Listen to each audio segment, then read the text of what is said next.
Okay, Tyler, could you please introduce yourself to my class? Yeah, my name is Tyler Garlick. Would you like me to go through my background or? Yeah, please do. Okay, and how much time do we have, just so I have an We idea? got about a half hour. Okay, and if you want me to stop earlier, let me know. Okay. So my name is Tyler. I graduated from Albert Gallatin in 2012. Had the pleasure of obviously making Mr. Nuttall mad a couple times, so that's where that stuffed animal came from. I graduated 2012. I joined the Army Reserve. I earned my bachelor's degree in administration of justice at Penn State Fayette, and I earned my master's degree in criminology at IUP online. I went to the police academy at the Westmoreland County Community College. I got hired full time for the city of Connellsville Police Department. I'm currently employed by the city of Connellsville, and a cool thing about working as a police officer in Fayette County is we also get to work on what's called the Fayette County Drug Task Force. So I actually am employed by both agencies, and when I'm not working with the city of Connellsville, I get to go out anywhere in Fayette County and engage in like plainclothes undercover operations with the drug task force and kind of start my own investigations that way. So what got you wanting to be a police officer? Well, I grew up and my dad was a state trooper, so I was just kind of around that. I also really wanted to work with a police dog when I got older, so that's another cool thing I get to do. I'm a canine handler for our city and our drug task force, so I get to go to work with my dog every day. And I love growing up in Fayette County, so I thought it was a nice way to be able to give back and interact with the community still, and it's definitely very rewarding in that way. So how many paid police departments are there in Fayette County? Well, there's the Pennsylvania State Police. There are two barracks, there's Uniontown Barracks and the Bell Vernon Barracks in Fayette County. And we probably have about 10 other what's called municipal police departments. So a municipal police department would be somewhere like Uniontown City, Connellsville City, German Township has one, Masontown, places like that. It's actually grown in the past couple of years. There's a few that have restarted it or opened their own new police departments. And then of course there's a sheriff's office.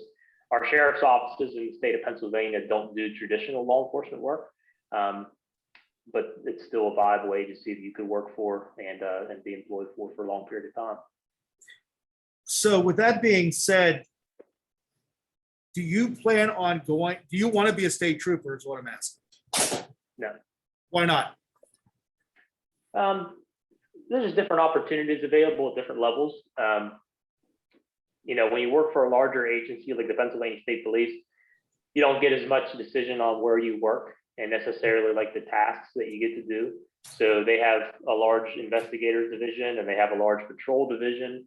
But as a municipal police officer, you get to do a little bit more of everything. So I get to do the plainclothes work and the undercover work on my own. I still get to investigate major incidents. Like as a regular patrol officer with the city of Connellsville, I've investigated sex crimes, armed robberies, different kinds of shootings, drug investigations. I've been able to be involved with cases that use DNA analysis and DNA matching.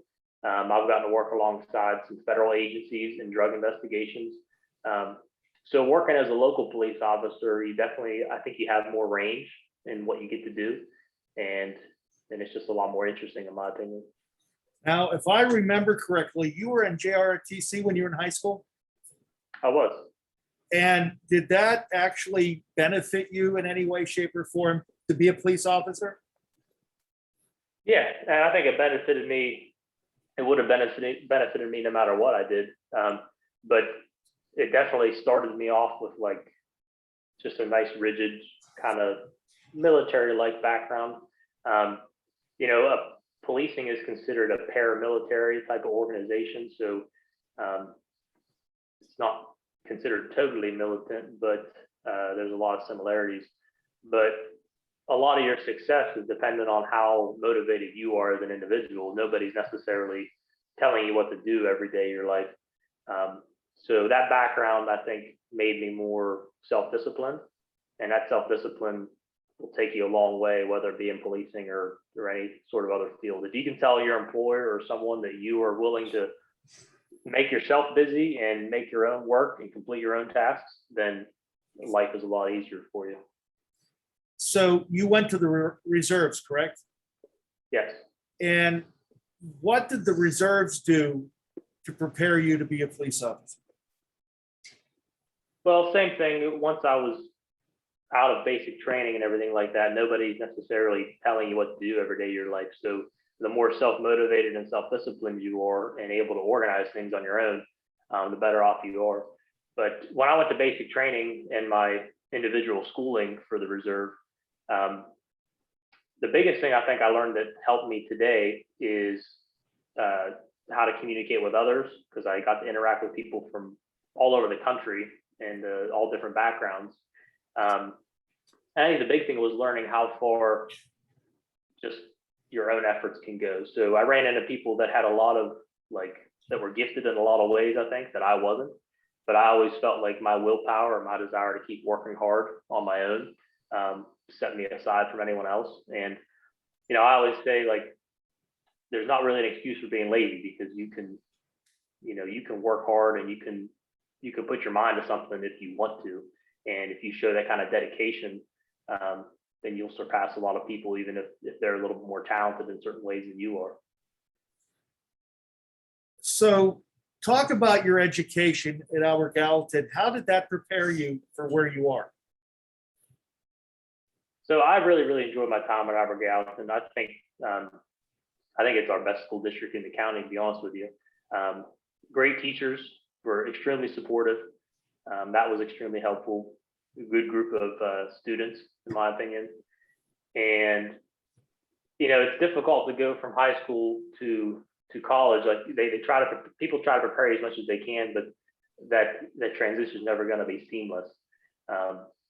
But I think the approachability of everybody at Albert Gallatin was probably one of the best things. The ability to go to my guidance counselor or the principal or any one of my teachers and ask for guidance in making that transition, I think was top notch, and that was probably the best thing I could have got from it.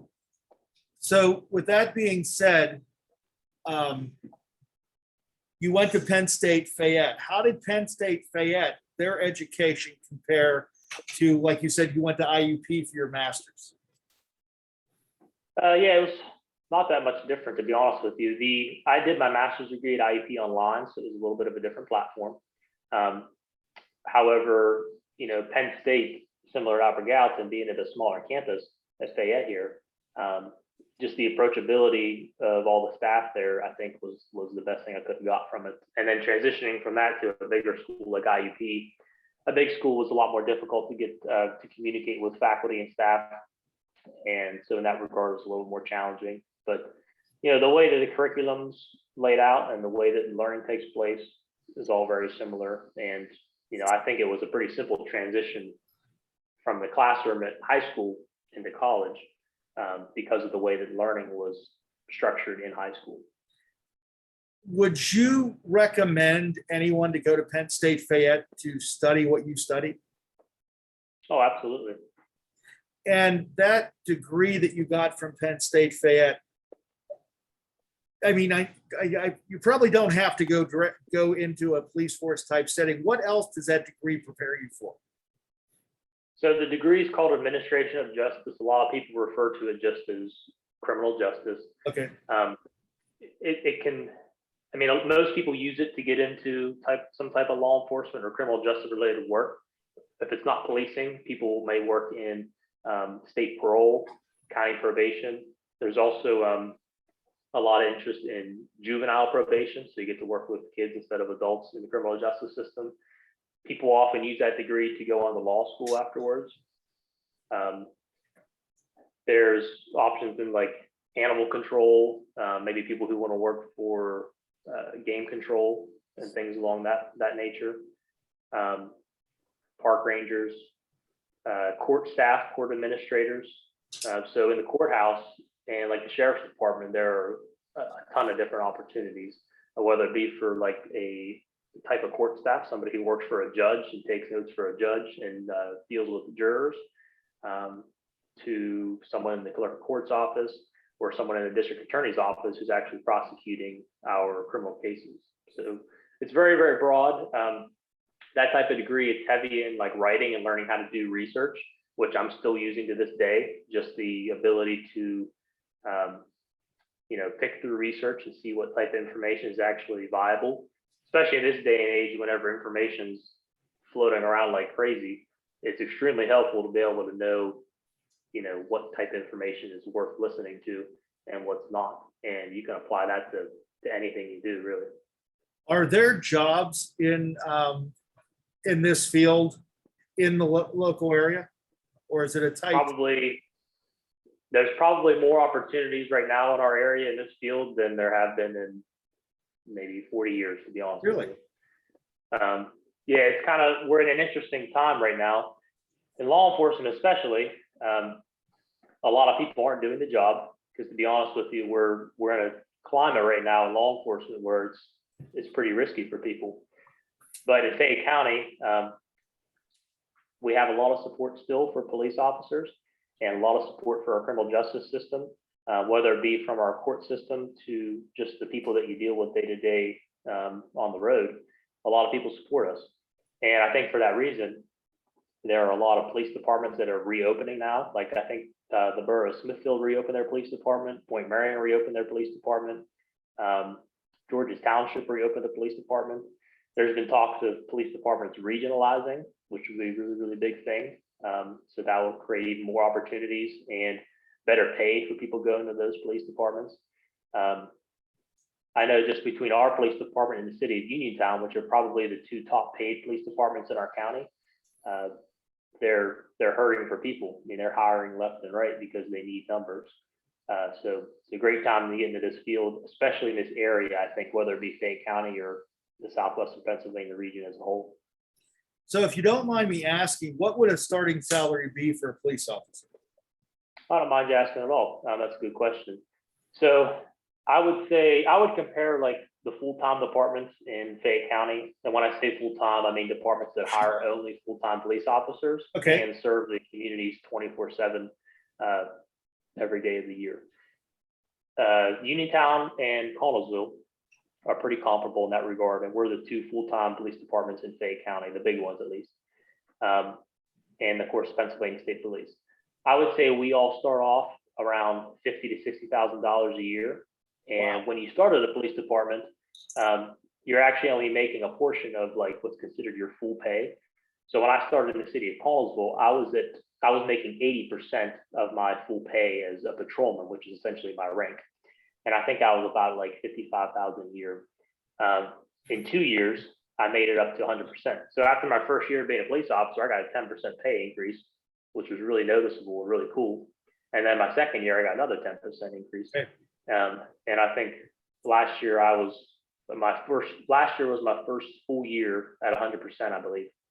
And I think I ended up making like easily over $60,000 that year.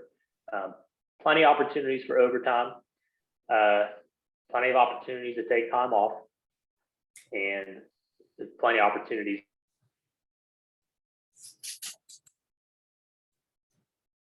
The rank of a corporal and then a sergeant. And then from there, you can get into administrative positions like detectives, lieutenants, and captains, and the pay just goes up from there. But very, very reasonable salary and very easy to make a living off of, to be honest. How many officers are in the Connellsville Police Department? We have 17 full-time officers. We actually just added 2. And then, of course, we have our canine as well. Okay. So what is an average day like when you get to work? Well, I think that's the best thing about the job. There's no normal looking day. Okay. So for anybody who likes the day to be different and to mix things up a little bit, this is definitely a field to consider. Typically though, I'd say if I can, make it seem normal, you come into work, typically expected to be there a little bit early because, you're serving the community 24/7. And if you get to work late and there are people calling 911, then you don't want to have that lag in transition. You want to be there and be prepared to start working immediately. We'll get there. We'll review calls that occurred in the previous shift. So we have a reporting system that's all on our computers, and we document all of our incidents that we go to, and we can review previous incidents. So we can like track crimes that happened in our own community, and we can look at what happened in the previous shift to be prepared for what's coming on the next shift. And then we're assigned a vehicle. Typically, once you're like off of what's called a probationary period, like after you're new, you get to go by yourself and take your own vehicle out, and you're either responding to 911 calls, or if there's no 911 calls happening, then you're making yourself busy. So you're patrolling the community, looking for crime, looking for investigations to start. I might be catching up on paperwork some days, or like filing charges. So like when a police officer files charges or arrests somebody, a lot of it's just paperwork. We're researching somebody's criminal history, and we're typing what's called a criminal complaint, which is basically just a story to the judge as to why there's enough evidence to arrest somebody. And then we're filing that paperwork before a judge. We'll also go out and serve arrest warrants. So if we know somebody is to be arrested for something where paperwork's been served, then we'll go look for them. We've set up like sting operations where we'll set somebody up who's coming to make a delivery of controlled substances, or we know somebody's going to come and commit a crime. And those things can be extremely exciting. And occasionally we'll go and assist other agencies for major incidents, which can also be pretty exciting. So how long is an average shift? It can vary. Our department, we work 8-hour shifts. So it's 7 a.m. to 3 p.m. And then there's a 3 p.m. to 11 p.m. and an 11 p.m. to 7 a.m. Some agencies, it's pretty popular to work 10-hour shifts or 12-hour shifts. But the cool thing about those different hours of shifts is you get more days off. So I know some guys that work for 12-hour shifts, okay, and they may work like 2 days and then have like 3 or 4 days off in a row. And it's pretty cool. So every couple of weeks, you basically almost have the whole week off after working your regular amount of time. Sometimes you get held over. That's the only bad part about this profession, I think, is it's not always, you can't always plan for when you're going to have your day end. But a lot of good opportunity for overtime. So anytime I work past my shift, I'm getting paid overtime. Any holidays, I'm getting paid overtime, things like that. And I don't think I ever go a paycheck without making extra money on overtime. So do you go to work or go into a situation where you're worried about your safety? Multiple times throughout the week, yeah. For example? Well, a couple of nights ago, we were actually working a drug interdiction detail. So I stayed over past my shift, and basically drug interdiction detail will be we're just patrolling the city, looking to intercept somebody who's bringing drugs into our community to distribute them. And as of late, we've been having a big problem with people from the Somerset area and people from the city of Detroit, believe it or not, in Michigan, who have actually been transporting drugs into our area and distributing them, especially methamphetamine. The methamphetamine has been a real problem because people end up being awake for weeks on end, and they just essentially start losing their minds. So between Somerset and Detroit, we've been trying to intercept a lot of these people bringing in drugs.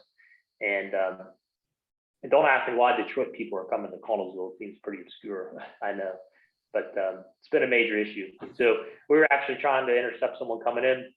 We were able to stop a vehicle from Somerset, and passenger gave us a fake name, ended up running from us. I caught him just barely, and he actually had a gun on him in his vest in his pocket. And thankfully, it wasn't loaded, but had it been loaded, things could have gone way differently. He ended up having a sizable amount of methamphetamine on his person, and we're yet to access the vehicle. We expect that there's a sizable amount in there as well. But that was probably one of the scariest moments, honestly, that I've experienced as a police officer, but very rewarding as well. So, okay, so I know you're engaged, and you're engaged to another former student of mine. So how does Haley look at that you're risking your safety every day you go to work? Well, I am selective with what I talk to her about. I don't want to worry her. Gotcha. But I think she knows how much I enjoy it. Like I legitimately enjoy doing those sorts of things and being out there serving our community and making it better. And I mean, it's just genuinely interesting too for me. So I think she sees that. But to be honest, it's not the odds of something happening or the odds of me getting seriously injured are really pretty slim. I mean, most police officers will go through their careers and not be involved in any type of shooting, not be seriously injured, not be killed. So I don't think it's something that she really thinks about too much.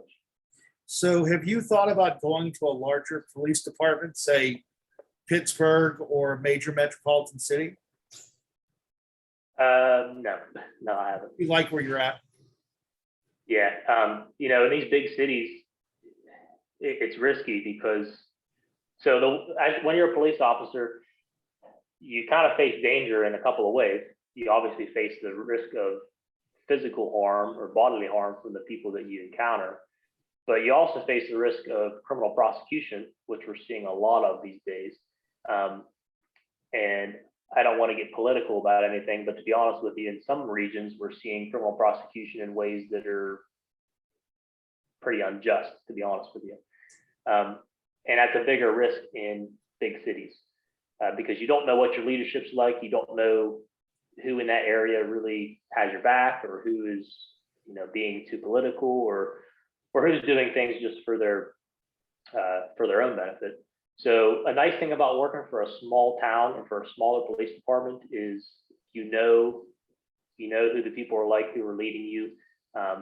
Like I know our mayor, I know all of our council members in our city, and we're close with our district attorney's office. So I can trust that all of our politicians in our community, for the most part, have our backs and they're going to do their jobs properly. And if a police officer needs to be prosecuted, I believe it'll happen. But if it's not warranted, then I don't believe it'll happen. And unfortunately, in some other areas, that's not the case one way or another. So because I think a lot of these people here and myself, when we see what a police officer does, we don't see what you're talking about every day, day in and day out. We either see what's on the news or on TV programs that are dealing with crime drama. And it always looks more dangerous watching it on a program than it does in real life. I understand why they do it because they need people to watch. But when you got into the field of being a police officer, did you think it was going to be the way you saw it on TV, or did you know because of your dad? Well, before I became a police officer, actually, I was able to do an internship while I was in college. So that's another great thing about Penn State Fayette's programs. I was able to basically do ride-alongs with the police department. So I rode along with the city of Uniontown. And before that, I didn't know what to expect. But during that ride-along process, I was able to realize that it's not everything that you see on TV. Actually, people that give those shows out or things you see on the news, they'll film for days and days, if not weeks, to get that one thing that goes on the episode because Right. it's not always that busy or that crazy. So going into being an actual police officer, I knew what to expect, but before my internship, I didn't know. So that internship experience from the Penn State Fayette campus was extremely, extremely valuable. So are you working with the canine yourself? Yep. He's downstairs in my basement right now, actually. Okay, so he lives with you then. Yep. And how much training do you and the dog have to do to be a competent team to be able to work in the police force? Yeah, it's a good question. So when we first started together, we trained for probably about a year to become like certified as a team. Okay. And then we train, we're supposed to train at least 16 hours a month. So typically we'll go once a week for four hours, once a week to like in-service training. That's kind of the minimum, but we're training every day. So when I go to work, we set up training environments and training scenarios for him. I'll train with him sometimes on my off days. So it really never ends, but that's kind of the minimum or required standard to keep maintaining his certification. So what type of dog are you using? He's called a Belgian Malinois. Okay. And what's the difference between that and the German Shepherd, or is that what they're all are now? Yeah, so the German Shepherds are becoming less popular, I think, in law enforcement and even the military field for working dogs. Okay. Belgian Malinois, you also see them referred to a type of Dutch or Belgian Shepherd.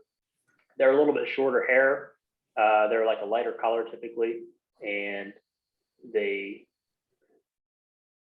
I don't know how interested people are in animals, but since we have a little bit of time, German Shepherds tend to be more of a like defensive animal. Okay. And when a dog is acting defensively, they act with a very serious type of mindset. So if you think of a dog who's defensive, they might be snarling, growling. You see dogs sometimes with the hair stand up on their backs. That means the dog is in a very serious state of mind, and they're very concerned about their safety. These Belgian Malinois and Belgian Shepherds that people are using now are kind of the opposite. They work more so out of pleasure and just desire because it's fun for them, and they tend to not take things so seriously. So those type of dogs we can get a lot more out of because they're kind of more happy-go-lucky. Okay. And they're a lot.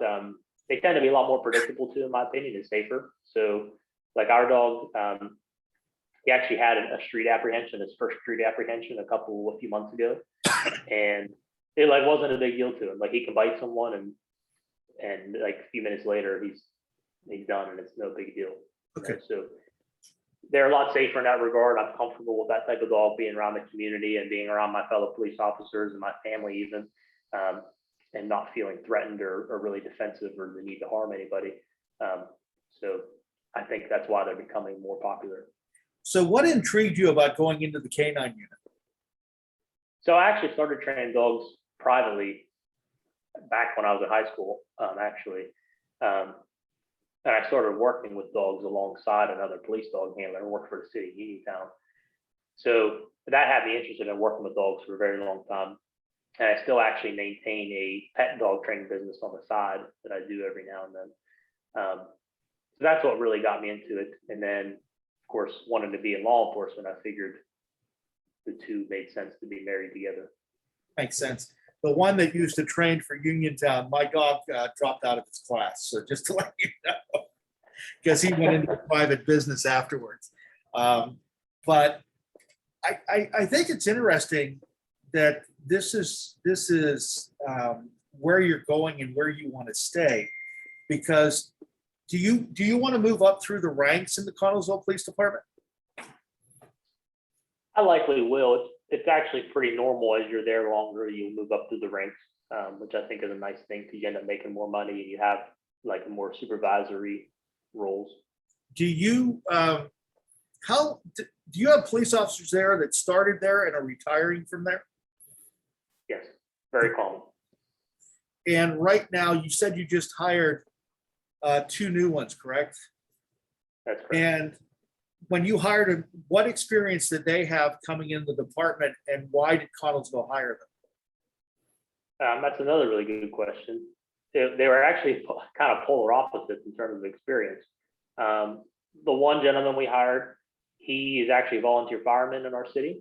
Okay. And he had probably 2 or 3 years of police experience already working part-time for an agency in Scottsdale. They hired him because they already knew him working with the fire department. He's actually pretty high up in the fire department. He has a leadership position there. And they knew that he was successful in that regard. And then of course the experience in policing already helped him. And they knew it was good experience too. That's a big thing. He worked for a police department that was pretty well respected. It was Scottsdale Borough. Mm-hmm. So they had a pretty good feeling that he had some good police experience. He had good habits developed already with the job. And then of course with the fire department, that's another one of those things where his success appeared to be determined by his own will to be successful.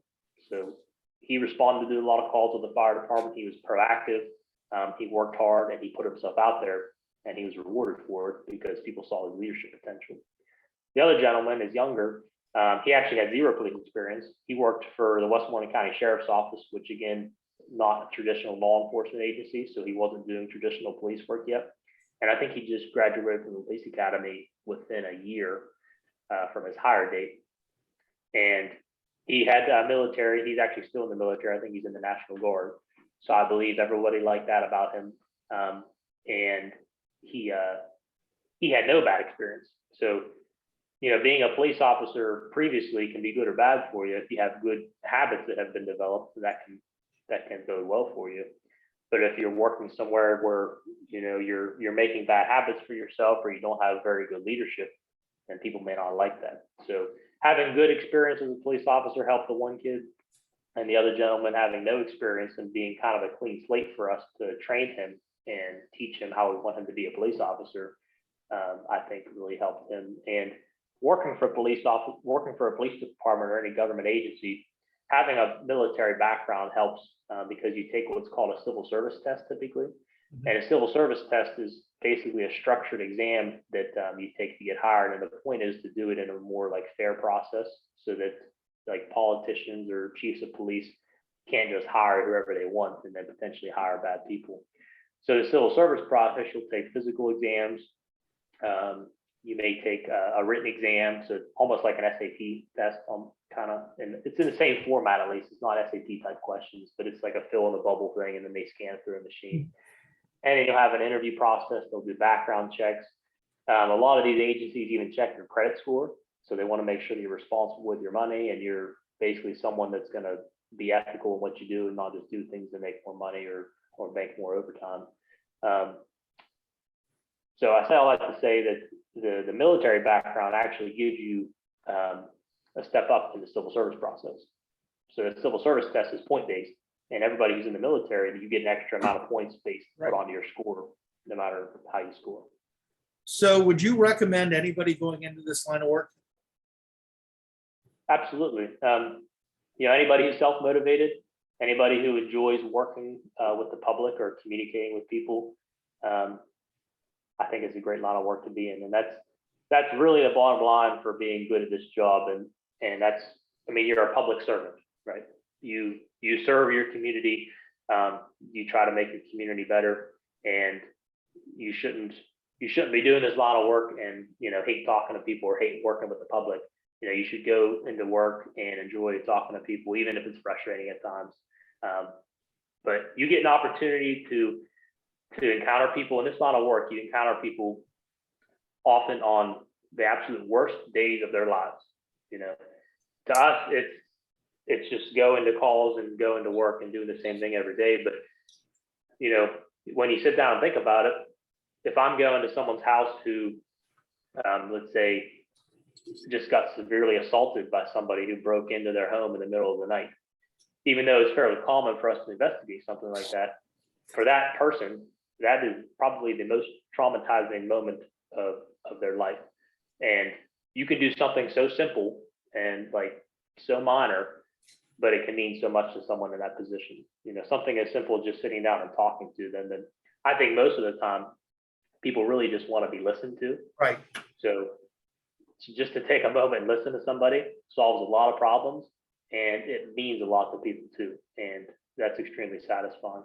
So when you were in school, did you do any psych classes? Because I see a lot of your job is in some cases preventing situations from getting worse and talking people down. Did you go through any training to do that?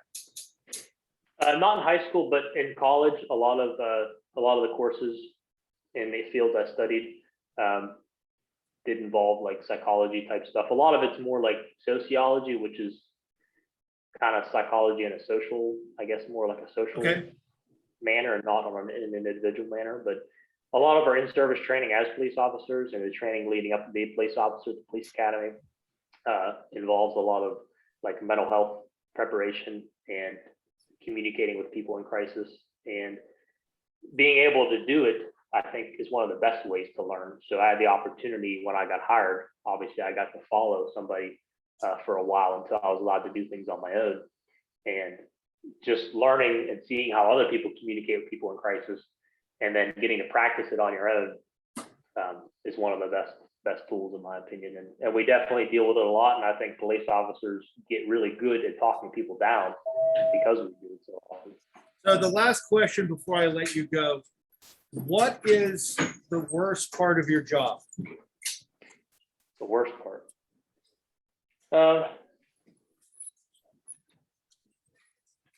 Probably the kind of the lack of control sometimes. Okay. We don't always get to see things through to the very end. We may arrest somebody or we may help somebody, and in that moment, it feels like you did something really good. And then unfortunately, maybe a month or two later, that person you helped has already got themselves back in a bad situation, or the person you arrested, didn't get prosecuted to the full extent of the law like you want them to. So that's pretty frustrating at times, and I see a lot of people get kind of burnt out about it and get really irritated. But in this line of work and in anything you do, it's important to do the little things well. So focus on what you have control over and do that well, and don't concern yourself with things that you can't control. Well, Tyler, thank you very much. I really appreciate it. Yeah, absolutely, sir. And thank you. Good to see you again. And nice to see you too.